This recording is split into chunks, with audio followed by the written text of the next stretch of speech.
Coba bayangkan, kamu bikin sesuatu yang super inovatif sampai-sampai bisa mengubah dunia saat ini. Lalu bayangkan gak ada yang tahu kalau kamu yang bikin itu. Seperti yang terjadi pada Alexander Graham Bell yang gak dapat penghargaan atas penemuan teleponnya. Atau Thomas Edison yang gak mendapatkan pujian untuk lampu bolanya. Itulah yang terjadi pada penemu Prancis yang bernama Louis Le Brun. Setelah dia meninggal, dia dipuji sebagai bapak perfilman. Tapi sayangnya namanya masih relatif asing bagi banyak orang. Banyak yang gak tahu siapa dia, apalagi kontribusinya dalam menciptakan kamera film pertama. Tanpa penemuannya, mungkin sinema seperti yang kita kenal sekarang, itu mungkin gak ada. Tapi hidup Le Brun penuh dengan kemalangan dan misteri. Dia menghilang sebelum sempat memperkenalkan penemuannya ke dunia. Jadi meskipun ceritanya menarik, ada satu pertanyaan besar yang masih menggantung. Apa yang sebenarnya terjadi pada Louis Le Brun? Dan bagaimana ceritanya? Kalau udah siap, yuk langsung aja kita bahas. Dan selamat datang di Belajar Sejarah.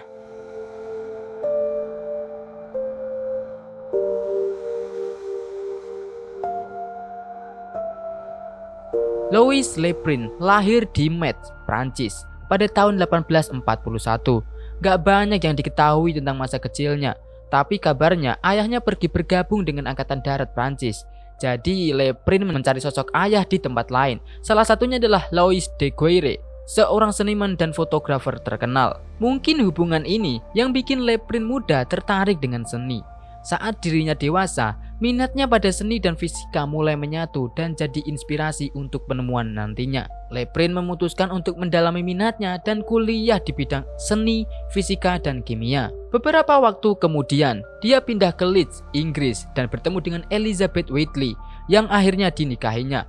Mereka berdua lalu mendirikan sekolah seni yang sukses yang bernama Leeds Technical School of Art. Pasangan ini yang sama-sama mencintai seni akhirnya pindah ke New York untuk melanjutkan karir mereka. Elizabeth jadi guru, sementara Le Brun menjadi penemu. Keduanya berhasil mengelola dan membimbing daftar seniman, dan murid-murid Le Brun terkenal dengan lukisan panorama yang unik dan mendalam. Lukisan-lukisan ini memberi inspirasi bagi Le Brun untuk merancang alat yang bisa menangkap gambar bergerak. Dia punya gambaran di kepalanya tentang alat ini. Tapi tantangan utamanya adalah menyusun semua komponen agar bisa bekerja dengan baik. Lalu tepatnya di pertengahan tahun 1880-an, Le Brun benar-benar fokus membuat perangkat untuk merekam gerakan. Tentu saja prosesnya penuh dengan kegagalan. Thomas Edison butuh lebih dari 1000 kali percobaan untuk menemukan bola lampu yang berhasil. Dan Le Brun juga mengalami banyak kegagalan dengan kameranya. Dia mencoba berbagai desain selama bertahun-tahun, dari ide awal sampai hasil akhirnya. Setelah banyak eksperimen, Le Brun berhasil membuat kamera dengan 16 lensa yang berbeda. Ini adalah penemuan pertama yang dipatenkan, meskipun belum sepenuhnya seperti yang dia bayangkan. Kamera ini memang bisa menangkap gerakan, tapi hasilnya masih jauh dari sempurna. Setiap lensa mengambil gambar dari sudut yang berbeda, sehingga gerakan tampak terputus-putus dan tidak halus. Namun, setelah banyak usaha, Le Brun akhirnya membuat kamera dengan satu lensa. Pada tahun 1888, saat dia kembali ke Leeds, Inggris, dia merekam film pertamanya dan film pertama di dunia yang berjudul Round High Garden Scene. Dan seperti namanya, film ini menampilkan orang-orang bersenang-senang di taman selama 2,11 detik. Meskipun terdengar sepele, tapi waktu itu ini adalah terobosan besar.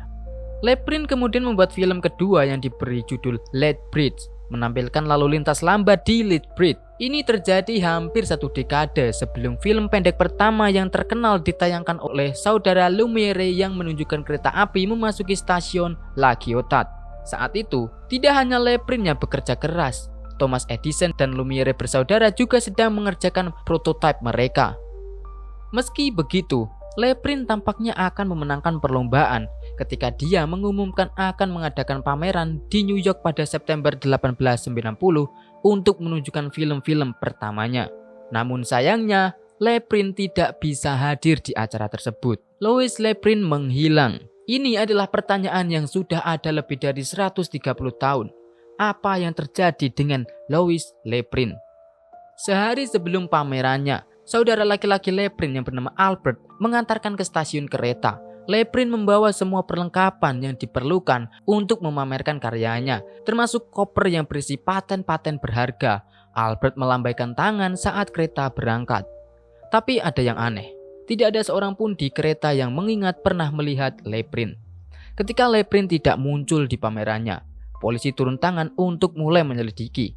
Mereka berbicara dengan penumpang kereta yang diduga dinaiki Leprin, tapi tidak ada yang bisa mengakuinya. Padahal Leprin terkenal dengan postur tubuhnya yang tinggi, setinggi 6 kaki dan 4 inci. Dirinya memiliki ciri khas pada wajahnya dan membawa barang-barang yang mencolok, tapi tidak ada yang ingat melihatnya.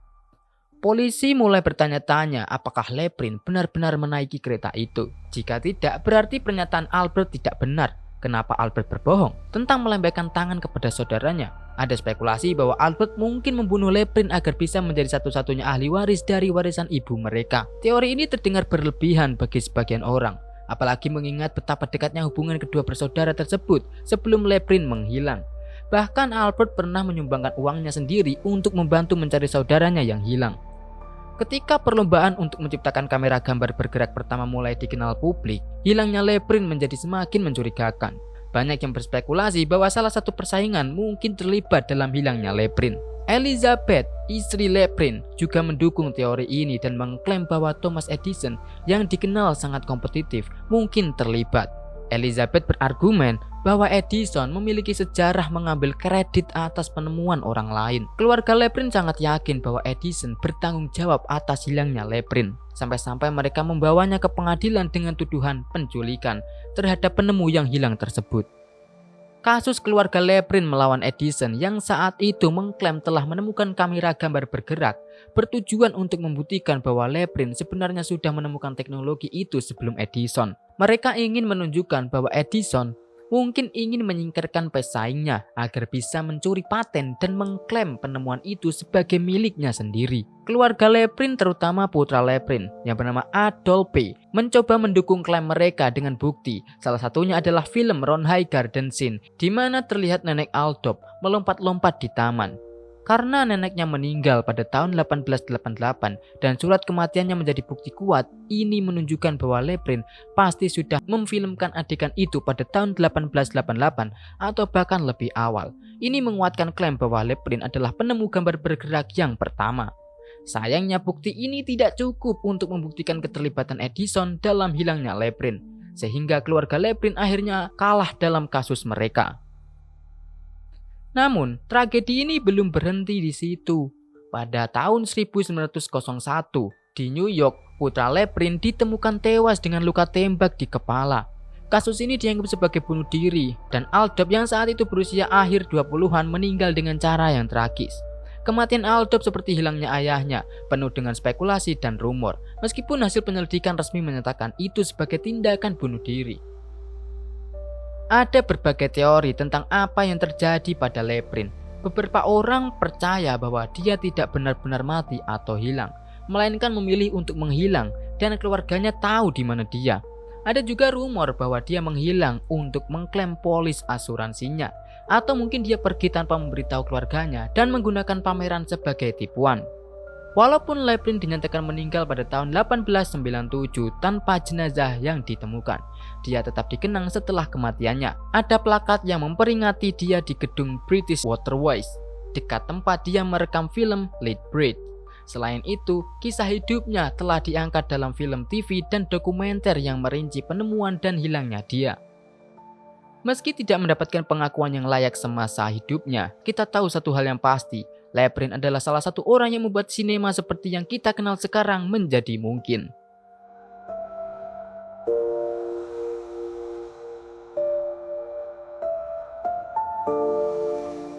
Dan itulah kisah Louis Leprin, seorang penemu sinema pertama di dunia yang menghilang secara misterius dan sampai sekarang masih menjadi misteri. Bagaimana pendapat kalian? Tulis di kolom komentar. Oh ya, dukung gua untuk capai 100.000 subscriber atau 1 juta subscriber dengan cara klik tombol subscribe.